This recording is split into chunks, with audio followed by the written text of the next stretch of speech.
2 times. And you can't expect with it, no other weapons. None. Vernon Davis and Chris Thompson. That's it. And I don't want to call Vernon Davis a weapon anymore. He's old. Granted, he makes every catch. But, I mean, Chris Thompson, you know what he's capable of. He's going to keep doing it. Still love that guy. But Kirk Cousins, 327 yards with the offense we have. And put up 30 points against supposedly the best defense in the league, from what I've heard. Maybe not the best, but I've heard many things. Top 5, top 3. 30 points. You know who you put this on? The defense and Josh Norman. First of all, this week, I think this week was finally the week that showed that we really need Jonathan Allen and Matt Ioannidis. We got blown up. Blown up in the middle. I mean, Latavius Murray, what in the hell has he done all year? 17 carries, 68 yards, and a touchdown. Jerick McKinnon, we know Jerick McKinnon's good. But, I mean, he had 10 carries, 32 yards. Normally he does more, and Murray can never run. Case Keenum, 29 passes, 21 completions, 304 yards, 4 touchdowns. That's the bottom line. The secondary, we got no pressure on Case Keenum. Had no sacks on him. None. Not one. We had one pressure, I believe.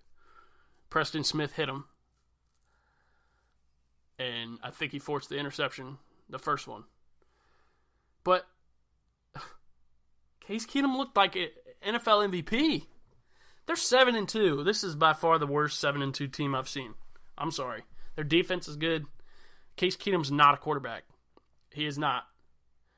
They put up 38 points against the defense that I've been saying, oh, much better this year. Now this proves to me Seattle's offense blows. Seattle's offensive line sucks. Russell Wilson's the only thing keeping them afloat in their defense. I mean, I just don't understand. And everybody wants to say, no, Josh Norman's top 5. Well, look at here. 8 receptions, 166 yards, and a touchdown. I think those are career highs for Adam Thielen. I mean, not the 8 catches and 1 touchdown because he gets worn out every week. But 166 yards, definitely a season high. Stephon Diggs, 78 yards and a touchdown. 51-yard long ball. 49-yard long ball for Thielen. Both of those I do know were on Josh Norman. Adam Thielen's touchdown on Josh Norman. Stephon Diggs' touchdown on Josh Norman. I'm the first guy. If you want to call yourself a star, I'm going to put it on you. You're the one who's going to talk the most in a post-game and pre-game press conference. You're the one who's going to talk the most coming up during a week. You're the one who's going to say you're going to lead this team to victory. And you're getting torched on a simple slant route. For one, Stephon Diggs nobody's going to run with Stephon Diggs. But one thing that Josh Norman's strong at is slant routes. The guy knows how to defend them. He was getting burnt all game. And we put a lot on his shoulders. I mean, the defensive line did nothing. Matt Ioannidis and Jonathan Allen out. I understand. Why the hell is Ziggy Hood still on the football team? Why is he in the NFL? Kerrigan looks soft. This is what I can do when Jack's not here because this is my idea, the Redskins. I just don't think we're that great. The defense has been stellar this year. People have been surprises. Minnesota is not that good. 7-2, I am so confused by. DJ Swearinger said it best in his post-game press conference. We just didn't show up. You know what pisses me off the most? To hear that. How are you getting paid what you get paid? You prepare for what you prepare for, and you just don't show up. I think this was a swing game. Because you win this game, you 5-4. The Cowboys lose and look awful. And you're sitting pretty in a wild card. You lose. Now you play the Saints. Saints are going to dominate us, by the way. Their run game is going to... If you're a fantasy player or a daily fantasy guy, play Mark Ingram and Alvin Kamara. Do it.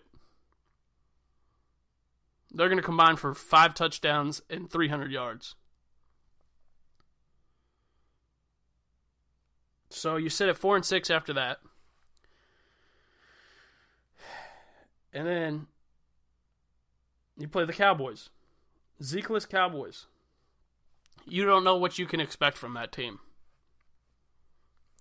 When the Cowboys have it all together, I guess I could say that about the Redskins. They're one of the best teams in the league. I mean, their left tackle situation is worse than the Giants' left tackle situation. Claiborne of the Falcons looked like Depoy. So, I mean, I guess Preston Smith can do the same, but Chaz Green's career is over. But we can very well. Jack said he wanted to win one game, I think. Very well go 0-3 in this stretch and be 4-7.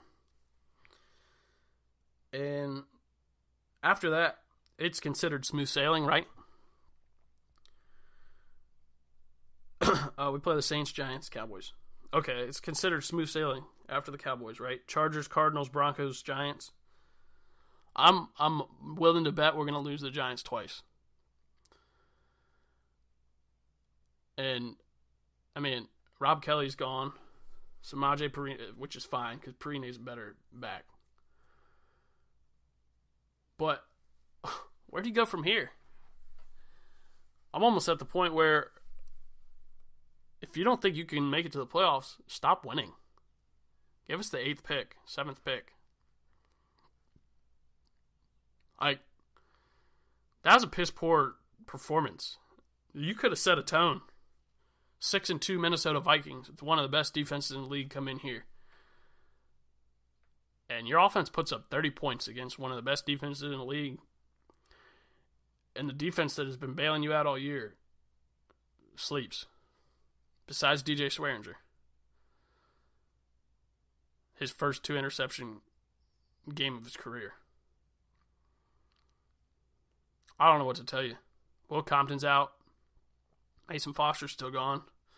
Spate's got to play. I'm lost. And I expect Quentin Dunbar to start for Bashaud Breeland this week because everybody wants to say Breeland's been great. Actually, we had a conversation in the last episode we did about how our secondary's been spectacular. Everybody's filled roles. Everybody looks great. Also, D. Hall is hurt again. Who knew that was coming? Everybody. I don't really know what to say here. A wild card, I think most leagues are pretty much decided. You could still say the wild card's still up in the air. But, I mean, you look at the NFC here. Philadelphia, 8-1. They're going to run away with it. Minnesota 7-2, New Orleans 7-2, LA Rams 7-2, Carolina 7-3, Seattle 6-3. We have Dallas, Green Bay, Detroit, and Atlanta in front of us at 5-4. So, I mean, the only way we really can squeeze in, you beat Dallas, Green Bay's going to lose some more, Detroit's going to lose. I just don't see it because Saints will beat us. I will not be surprised when the Giants beat us. 1 of 2. Cowboys are probably going to beat us. Cardinals might even beat us. I just don't see it. And I know Jack will say, well, it's just 1 week. Well, we're getting to the point where it can't be just 1 week anymore. I need more from this team. I need the guys that have been good all year to be good. I need Ryan Kerrigan to show up when we need pressures, when we need sacks in big situations. Kirk Cousins is going to do what he does. 250 to 350 a week. That's just what he does. Doesn't matter who's on the field. We'd have Jack and I running routes, and he's going to find a way to throw for 300 yards. Because that's essentially what's been happening on the field. Terrell Pryor's a joke. Jamison Crowder hasn't been anywhere. Granted, he was our leading receiver this week. Finally, he looked good. Dropped a couple key passes. I just don't know. I like to have answers for DC sports. Seems anytime I want to get excited, this is what happens.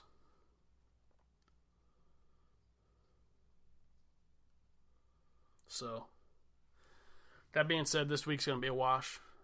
I don't plan on watching it unless I'm sitting in front of a TV and it's right in my face. I know I'll be working. So, with that being said, I'm not going to do a tobacco rappo or Husker Do's and Husker Don'ts because I don't think Jack does that when he runs solo. But I'm glad I got on here. A little frustrated. Glad to know the Caps and Wizards are playing better, so that helps. But other than that, I mean, I don't really know what to say. Redskins are wearing me. I just want a good pick now at this point. Man, the two last teams in the NFC East are struggling. They're reeling. The Giants, whoo-hoo! Glad we're not in that situation, although they're going to get a great pick. All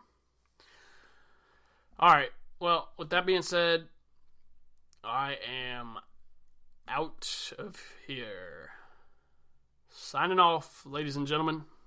Have yourself a wonderful week. I'm sure Jack and I will get back to you shortly.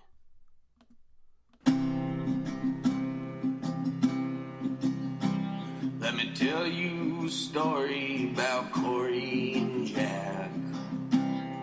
Some people think that their podcast is whack, but me and Chris Jensen, good old Miss Chops. Well, we gotta give Cory and Jack some mad props. Talking about sports, wearing basketball shorts.